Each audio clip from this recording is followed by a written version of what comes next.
Hello everyone.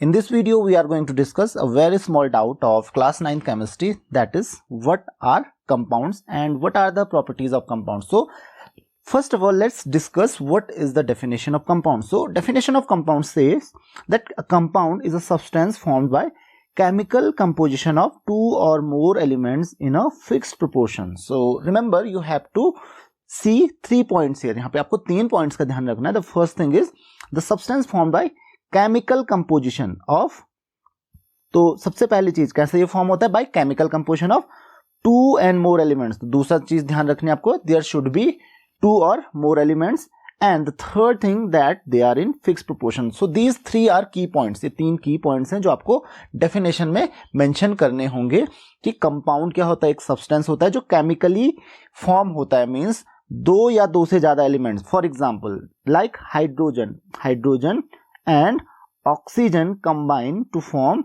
water molecule. So water is formed by chemical composition of hydrogen and oxygen. तो यहाँ पे आप देख सकते हो वाटर जो फॉर्म हुआ है, वाटर हाइड्रोजन एंड ऑक्सीजन के केमिकल कंपोजिशन से फॉर्म हुआ है. So a compound is basically a substance form by chemical composition and there must be 2 elements, at least 2 और मोर एलिमेंट्स. तो कम से कम 2 एलिमेंट्स का होना जरूरी है. So therefore you also have to mention 2 और मोर एलिमेंट्स.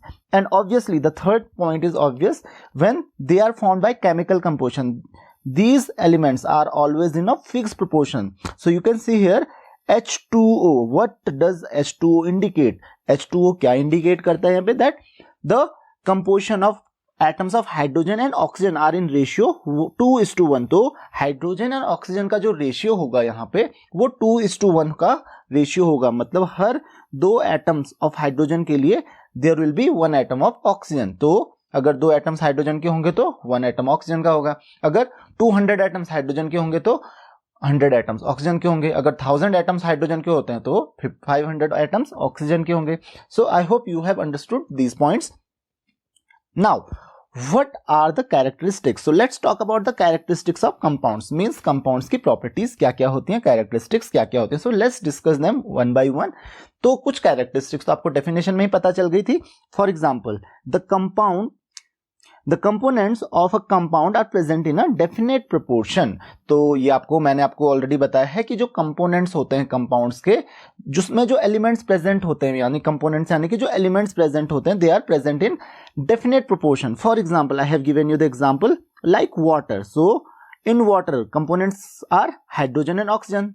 तो 2 कंपोनेंट्स यहाँ पे, and hydrogen and oxygen are present in the ratio of 2:1. So what is the proportion?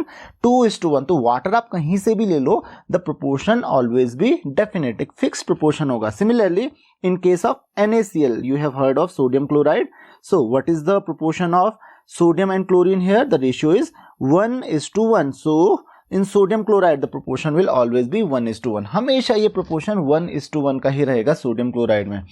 Similarly, let's take some more examples like H2SO4, that is sulfuric acid. So in sulfuric acid there are 3 components, hydrogen, sulfur and oxygen. So you can see there are 2 atoms of hydrogen, 1 atom of sulfur and 4 atoms of oxygen. So what is the ratio? Ratio of hydrogen, sulfur and oxygen is 2:4:1. So there is a definite proportion. ये आपको ध्यान रखना है. The second point is it is homogeneous composition. तो compound जो होता है ये हमेशा होमोजीनियस होता है. For example if you have taken a compound in a vessel, जैसे आप वाटर लेते हो तो वाटर ऊपर से लेके नीचे तक एक जैसा होता है, होमोजीनियस होता है. ऐसा नहीं होगा कि कहीं पे हाइड्रोजन ज्यादा है कहीं पे ऑक्सीजन ज्यादा है. तो वाटर का फॉर्मूला H2O होता है, तो ऐसा नहीं होता है कि ऊपर हाइड्रोजन हो गई ज्यादा नीचे ऑक्सीजन ज्यादा हो गई. पूरा का पूरा जो कंपोजिशन होता है थ्रू आउट एक जैसा होता है. H2O का जो कंपोजिशन है वो एक जैसा रहेगा. ऊपर भी आपको H2O जिस रेशियो में मिलेगा नीचे भी वैसा ही मिलेगा.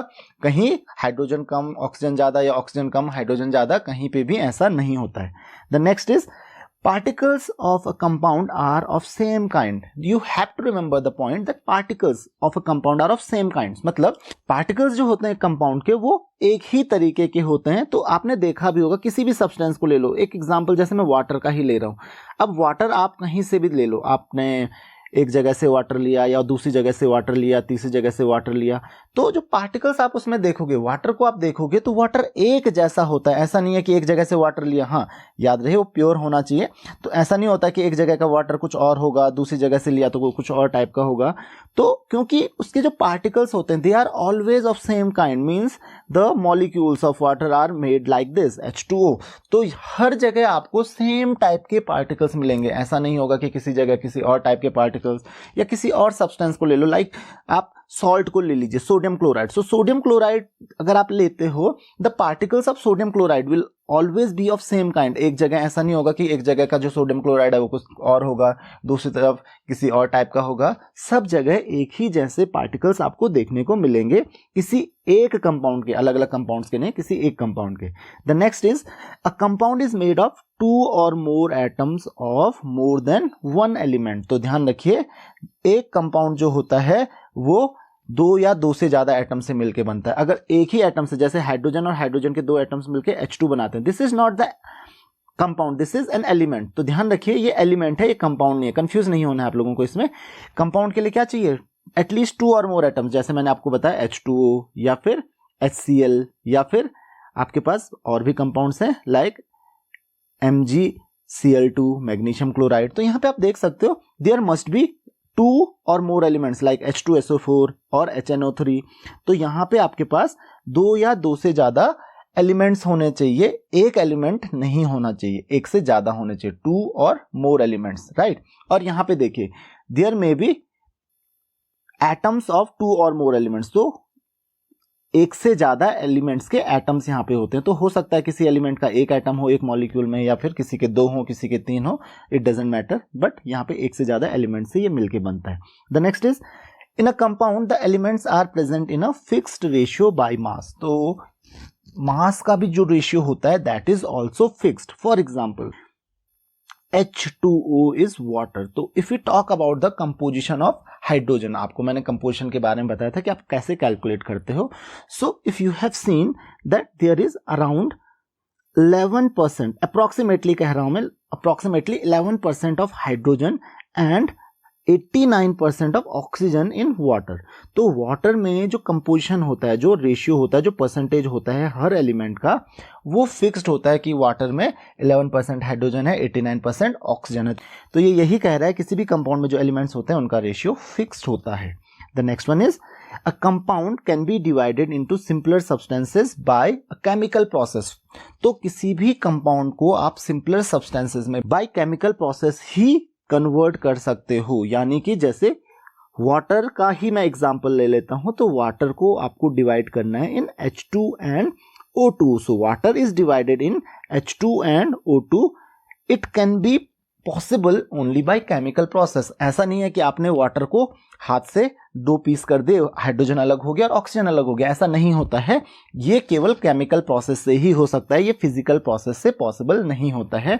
तो जब भी आप किसी भी सब्सटेंस को 2 अलग अलग सिंपलर एलिमेंट्स में डिवाइड करते हो तो it is possible only by chemical process. आप इसको सिंपल प्रोसेस से नहीं कन्वर्ट कर सकते हो। तो आई होप कि आपको समझ में आ गया होगा। The last one is the physical and chemical properties of compounds are different from those of its constituents. तो कंप्लीटली डिफरेंट होती हैं किसी भी कंपाउंड की प्रॉपर्टीज। फॉर एग्जांपल, जैसे कि मैंने अभी वाटर का ही एग्जांपल दिया था आप लोगों को, तो for example if you take water, water is a liquid. Now its constituent, there are 2 constituents like hydrogen, ये मिलके बना है हाइड्रोजन से और ऑक्सीजन से, राइट।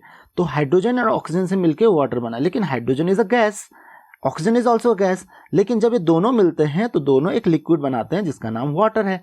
तो ये कहना चाह रहा है कि वाटर की जो प्रॉपर्टी है वो ना हाइड्रोजन के जैसे है और ना ही ऑक्सीजन के जैसे है। आपको पता है oxygen supports combustion, hydrogen is highly flammable gas, ये इजीली बर्न हो जाती है। लेकिन अगर मैं वाटर की बात करूं तो वाटर क्या बर्न होती है? बिल्कुल भी नहीं, वाटर बर्न नहीं होता है। Water does not have the property of combustion, water में कंबशन नहीं होता है। तो इसका मतलब what is he trying to say कि फिजिकल और केमिकल प्रॉपर्टीज की अगर बात करें, जितनी भी प्रॉपर्टीज होती हैं किसी कंपाउंड की, वो उसके एलिमेंट से डिफरेंट होती है। मींस ऐसा नहीं है कि हाइड्रोजन में कोई प्रॉपर्टीज हैं और ऑक्सीजन में कोई प्रॉपर्टीज हैं और दोनों मिल गए तो जिस कंपाउंड को फॉर्म करेंगे उसमें भी हाइड्रोजन या ऑक्सीजन की प्रॉपर्टीज होंगी, ऐसा नहीं होता है। प्रॉपर्टीज नहीं होती हैं, प्रॉपर्टीज जो होती हैं उस कंपाउंड की उसके एलिमेंट्स से कंप्लीटली डिफरेंट होती हैं।